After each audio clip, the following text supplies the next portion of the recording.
Daniel Ricciardo has performed extremely well given the circumstances of his form in 2022 and has managed to gain 6 valuable points for his team in the battle with Alpine in the Constructors' Championship. However, his recent statement about McLaren may have upset the team and its fans when it comes to supporting Ricciardo when he was at the lowest point of his career. Although Ricciardo has had his fair share of struggles throughout the 2022 season, his recent results are speaking for themselves, and he has managed to outperform the car in Singapore and Mexico. Nevertheless, Ricciardo doesn't feel he was treated right during his tenure in McLaren, and he didn't hold back on his feelings now that everything is said and done with the Woking-based team. Ricciardo's first half of the season went wrong, and he's managed to pick up only 19 points out of the first 18 races. However, in 2 out of the following 4 races, Ricciardo managed to pick up 16 points, nearly the same amount that he picked in the first 18 events. This goes to show that Ricciardo still has it in himself, but the motivation hasn't been there with how everything unwound down with McLaren. Ricciardo has been replaced by his younger compatriot, Oscar Piastri.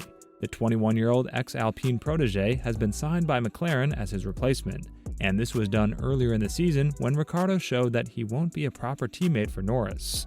Around the 4th of July, McLaren signed a prenup deal with Piastri, securing him a spot in McLaren if things go south with Alpine, already planning to let go of Ricciardo, who had a deal with the team for the 2023 season. Nevertheless, no one can blame McLaren for looking outside of Ricciardo's contract, given the fact that he wasn't really outperforming the MCL 36 this season. Ricciardo spoke about the Mexican GP and the outcome of it, saying that it was the first time he felt comfortable with the McLaren's car. "I guess it's better late than never. I'm going to take today for what it is. I'm going to enjoy it and appreciate that we did our pace and it was awesome and whatever. I hope it means it'll be like that for the next 2 races. Not to be negative, I don't even want to look ahead. I just want to take today for what it is. And hopefully we've learned something from it. Even the point finishes, probably even last year, I felt we were normally defending rather than attacking. So just to have an attacking race, and especially for me with this car to feel like I can attack a little bit more with it, it's just a nice feeling." So what went wrong with McLaren and their relationship with Ricciardo? Obviously, the team struggled a lot with the pure pace this season, as we're seeing with Norris. Although the Briton is the only driver that was able to climb the podium and isn't part of Mercedes, Ferrari, or Red Bull, we're seeing that he struggled a lot when it came to achieving decent results. But we'll get to that in a second. Ricciardo spoke about his result in Austin, saying that he was really disappointed with how he finished at his favorite track on the calendar. This is where he reflected on his tenure with McLaren, adding, "Of course it's not typical in a place like Austin for me to feel like that. There's so much about that weekend that I love. So it has to be pretty bad for me to feel like that in a place like that. It's just that there have been a lot of times where I felt a little bit like a passenger in a way. I just feel like I've worked with such little grip that no amount of talent is going to get the job done, if you know what I mean.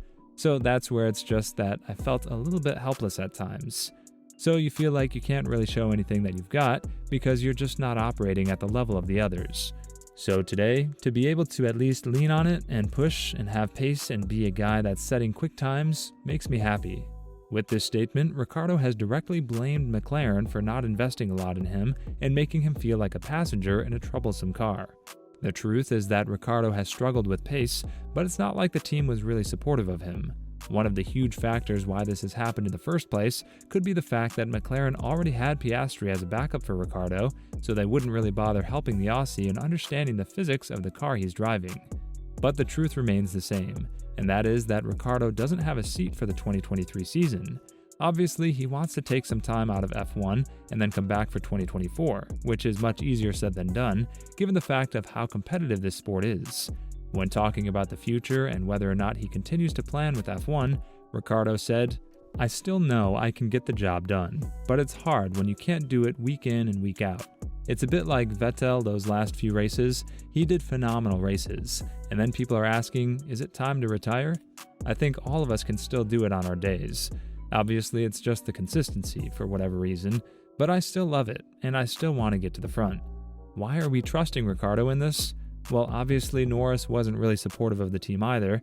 On top of that, Norris has blamed his team for messing up his tire strategy and putting Ricciardo on a strategy that Norris would have wanted for himself.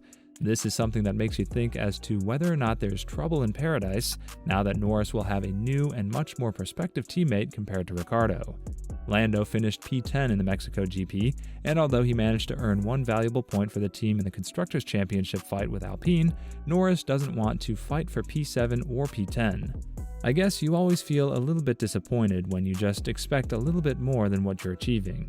It's frustrating at times because you feel like you put in some good laps and you're disappointed that you're only P6 or P10 or whatever it is. I'm satisfied with being 7th, but within the big picture, am I happy? No, I want to win races. I'm not here to keep finishing P7. Although Norris insisted that the start of the race wasn't really bad, it's just bad luck involved. He was forced to accept the fact that his team messed up the tire strategy, and that is what cost him valuable points. In a race where Alpine has struggled yet again with reliability issues, with Alonso retiring and Ocon having cooling issues and cruising off to finish P8, Norris has missed a great opportunity to score some decent points. I lost just 2 places in the beginning, obviously both to the Alpines, which is the main thing. We covered Yuki very early on, which meant I had to go on to the hard tire, so that's not really what I wanted to do. Maybe it was a bit of a mistake to do that, but Daniel did what I wanted to do, which was to stay out and then go on to the soft, which was like 30 to 40 seconds quicker in terms of race time. Yeah, we made a mistake going on to the hard tire. You don't have to use it. We chose to. That's life. With that being said, nothing much can be done between Ricciardo and McLaren now. However, the Aussie has proven that he's still got it in himself when it comes to driving an F1 car, and he should rethink his decision about pausing 1 full year and coming back in 2024. There is one team that could still offer him a vacant seat, and Steiner has spoken multiple times about Ricciardo and why he doesn't want to drive for Haas. According to the Italian, this is a mystery for him and his team. As he added, "I think you need to ask Danny that one, not me, about why he doesn't want to race. I don't know if it's something against Haas or just that he decides to do something different for a year. I cannot guess what he wants to do. I have no idea what to answer you. If he's interested in us, he'll not shy to call me up. I'm not going to chase him down. I want him to decide what he wants to do for himself first, before being talked into something. I think he's a good driver, and I don't know how he got into the situation he's in now, but I think he needs to come clean with himself and decide what he's going to do." What do you think about Ricciardo and his future in F1? Do you think that he has what it takes when it comes to returning back in F1? Let us know in the comments below.